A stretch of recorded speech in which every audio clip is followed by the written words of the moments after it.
These words sound the same, but their meanings are completely different. These are called homonyms. Number 1, right. Right has 3 meanings. Number 1, opposite of wrong or correction, অর্থাৎ ভুলের বিপরীত। ভুলের বিপরীত কি? সঠিক। আমরা বলি না ইউ আর রাইট, এই রাইটের নম্বর 2 মিনিং হলো অপোজিট অফ লেফট, অর্থাৎ বাম দিকের বিপরীত শব্দ হলো ডান দিক। টার্ন টু দ্য রাইট, ডান দিকে চলে যাও। RIGHT এর 3 নম্বর মিনিং হলো মোরাল অর লিগাল এন্টাইটেলমেন্ট, অর্থাৎ নৈতিক ও আইনত অধিকার।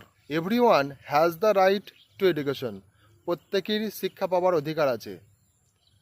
এরপর নাম্বার 2, রাইটে চলে আসি। WRITE, রাইট মানে হলো to put down something on papers, maybe it letters or word or sentence, অর্থাৎ কোনো কিছু লেখা, তার ইংরেজি write. Please write your name here, এখানে তোমার নামটি লিখো। নাম্বার 3, রাইট, RITE, রাইট মানে হলো ceremonial or a religious act or practice, অর্থাৎ কোনো আনুষ্ঠানিক বা ধর্মীয় ক্রিয়া বা আচরণ। যেমন বলতে পারি the priest has performed the wedding right,